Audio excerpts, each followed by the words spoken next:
Alors la team, je vous salue. Toujours Maître Malik pour vous servir. Oui, entrez. Je reviens ici vous donner JD. une petite lumière Attends. sur la vie de nos enfants Arrête. et votre aptitude que vous adoptez, chers parents, au sujet des enfants, votre conduite. Pourquoi vous vous plaignez l'instant après que les enfants n'ont pas un bon parcours?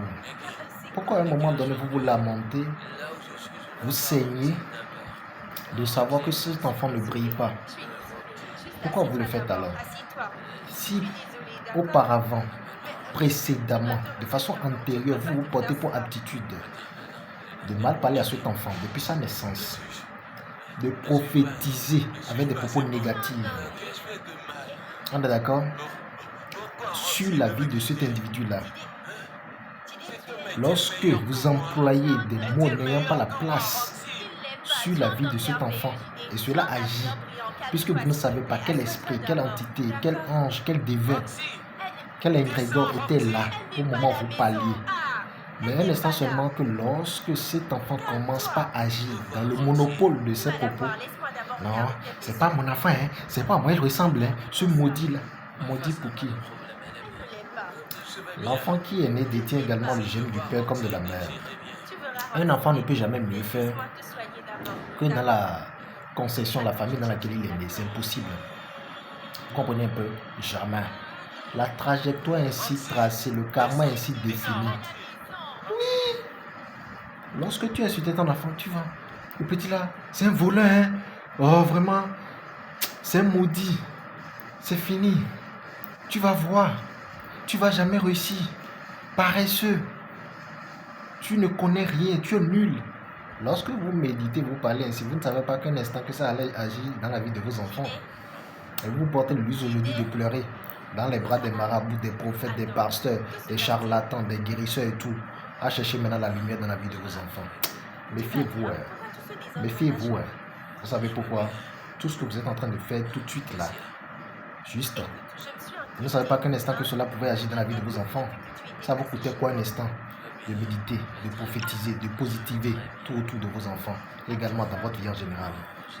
Ne retournez tout pas à la sorcellerie, ne retournez pas tout à cette lumière que vous ne voyez pas et que vous jugez coupable de ce qui se passe aussi dans la vie de vos enfants.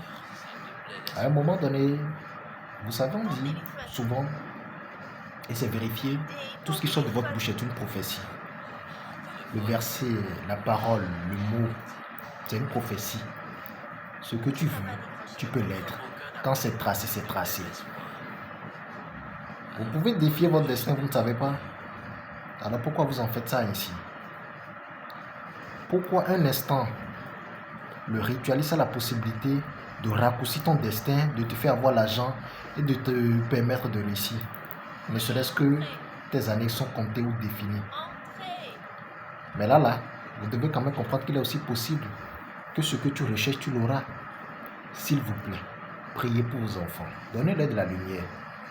Ayez de beaux propos. Oui. Ayez de bonnes prières dans la vie de vos enfants. Cela va agir. Ce que je n'ai pas fait, tu le feras.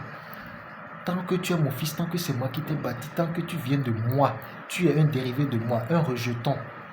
Tu seras une bonne personne. Tu seras une bonne étoile. Une étoile qu'on ne peut jamais abattre. C'est comme ça. Une lumière qu'on ne peut jamais éteindre. Une flamme qui ne va jamais disparaître. Mais priez ainsi. S'il vous plaît. Pourquoi vous reliez tout à la sorcellerie? Pourquoi vous reliez tout au mysticisme? À un moment donné, même le prophète est fatigué, si vous ne savez pas. Il est fatigué. C'est là où vous dites, non, il n'est pas sérieux, il n'est pas bon, c'est un voleur, c'est un escroc. Comme toi-même, un instant là, pourquoi tu ne pourrais pas faire ce que lui aussi il fait? C'est parce que tu n'as pas cherché à te connaître. Parce que si tu pouvais non seulement bien prophétiser, je pense que ton enfant n'allait pas vivre de cette difficulté d'ordre occulte où aujourd'hui tu juges autrement, ne pas connaître la source, sans savoir que c'était toi la base. La prière que tu recherches chez le marabout, le prophète, tu peux aussi également prophétiser ainsi. Sur ta propre vie, sur la vie de tes enfants, ceux qui t'entourent, si et seulement si tu sais bien te tenir dans la vie. Oui. Il y a la bonne conduite. Vous ne savez pas? Méfiez-vous. Prenez soin de vous. Organisez-vous. Faites attention à vous. Entourez-vous de bonnes personnes et sachez quoi dire, avec qui. Sachez comment communiquer avec ceux qui vous entourent. Parce qu'il y a des personnes qui détiennent des énergies, qui ont la possibilité d'agir dans le temps, dans l'espace et à la minute où vous parlez. C'est des gens qui sont des sorciers, des gens qui sont nés mystérieux, c'est des gens qui sont nés vraiment sous d'autres ingrégores qui arrivent en même temps à agir dans l'espace de façon graduelle et perpétuelle. Oui. Prenez soin de vous et méfiez-vous. Je vous en conjure, je vous supplie, je vous demande, priez et savoir quoi dire dans la vie de vos enfants, puisqu'après tout, ils sont l'image de demain. Portez-vous bien. Toujours Maître Malik pour vous servir. Abonnez-vous massivement à votre chaîne YouTube Médium Maître Malik.